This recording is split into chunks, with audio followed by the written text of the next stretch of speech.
معكم. اليوم اختاريت موضوع شائع عند السيدات والبنات اللي هو لو بوين انكارني او نمو الشعر تحت الجلد، واللي كيطرح البروبليم سورتو استيتيك، حيث انه كينتج عليه حبوب ودي سيكاتريس في الجلد. فباش نفهموا الموضوع اكثر، وفات الزغبه كتخرج من البصيله، دونك اولا اللي كنسميوها باللونغاج كورون الفوله ديال الزغبه، واللي هي متعمقه في الجلد. فعندها فاش كتخرج عندها واحد الطريق كدوز منها، واللي هي خصها تلقاها كما تنقولوا مسرحه باش تخرج.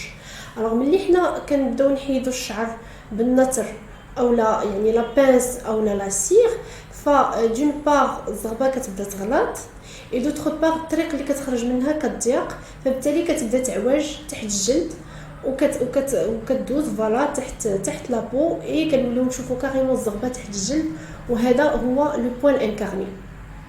فهذا المشكل ان لو بوال كيولي كيعوج تحت الجلد كيسبب لنا التهاب في الجلد، وكينتج عليه حبوب حروشيه في الجلد، وهذاك الحبوب كتقدر تقيح وكتقدر تخلي لنا دي سيكاتريس.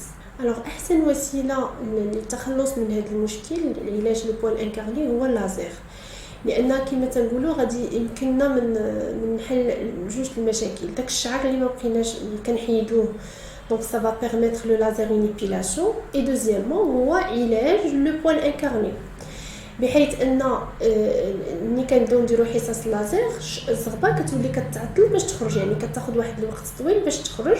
وفي هذه الفتره هذه داك الالتهاب اللي وقع بسبب لو بوين انكارني كيكون تعالج، وبيان سور كنعاونوه ببعض الكريمات اولا بعض المستحضرات.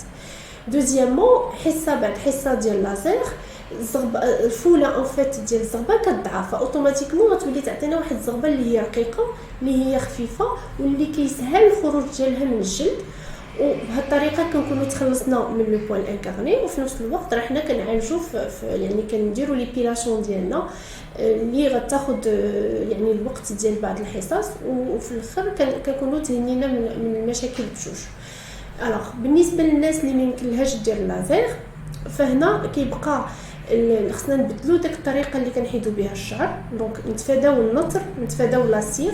دونك يا اما غنديروا الحلق دونك لو غازوار اولا لي كريم ايبيلاتوار، وهذه المساله هذه خصها ترافقها سورتو ترطيب الجلد. فبيان سور الانسان خصو يشرب الماء بزاف، اي دوا با فروتي لا بو، داك الحكام ديال الحمام وهذا الفو ليفيتي.